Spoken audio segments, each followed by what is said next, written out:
Hi guys, I wanted to read a book to you called The Sunflower Parable. I'm in Mia's room right now and she's videoing for me, helping me out like a good helper. And her cat Tater Tot is helping us too. So let's read the book, the story. The Sunflower Parable by Liz Curtis Higgs. Logan whistled his way down the lane toward home. He was counting the days until the summer sun would shine on his very own corner of the garden. The farmer promised him that he could plant anything he wanted, and Logan wanted something big, bigger than his brother's cornstalks or his sister's hollyhocks. He wanted to grow great big sunflowers so tall they would reach all the way to heaven.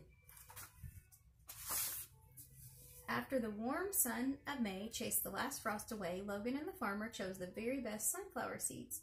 Giant, declared the seed packet. Logan was sure his sunflowers would touch the skies by August. Logan and the farmer worked side by side. They hoed the hard soil. They cleared the heavy rocks. They yanked out the pesky weeds that might choke the plants. And the farmer added fertilizer. Logan pressed the tiny seeds down into the rich soil. Then the waiting began.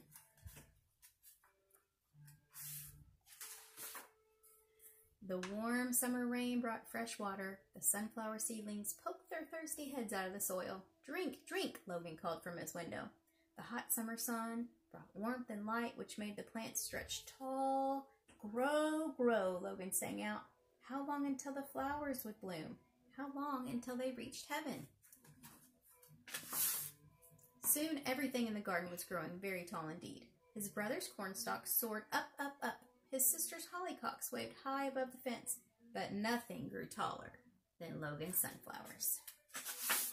We have to turn the book this way. This is how big his sunflowers grow. You can see how big he is, how big they are, and there's the fence right there. So they're very, very tall.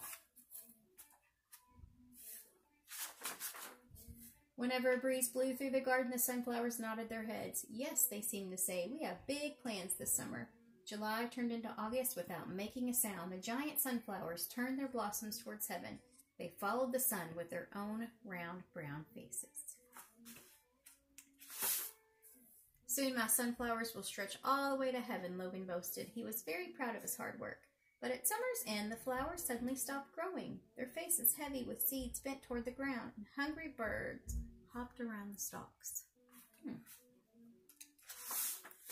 Logan grew very sad. The tallest flowers on his father's farms would never make it to heaven now. The tall corn would be cut down for harvest. The hollyhocks would soon bloom no more. All their work was good for nothing. The farmer knew his son was disappointed, but the farmer also knew a secret or two. The corn would provide food for many people. The hollyhocks would bloom again next summer, and the sunflowers. Well, the sunflowers were created with a gift inside. Seeds. Seeds to feed birds, seeds to feed people, seeds to be carried all over the world just as God planned. "Look, my son," the farmer said, "see what a good harvest your sunflowers have produced." Logan watched as birds of every kind lifted the seeds right out of the sunflowers. The birds flew up, up over the fields, off towards the horizon until they disappeared from sight.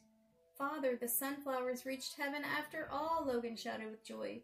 "Those seeds will go everywhere." The farmer nodded. "What can you do with the sunflower seeds that are left?" Logan thought harder. "We can sprinkle our seeds with salt and share them with hungry friends. And we can save some seeds to plant next summer," Logan said, pleased with himself for thinking such good thoughts. "Next year, let's plant twice as many seeds." The farmer nodded once more and smiled. "See how much good we can do when we work together in my garden." The end. Hope you enjoyed the story. You can talk with your mom and dad about what that means for us and how we can share and work to do good for other people. Have a great night.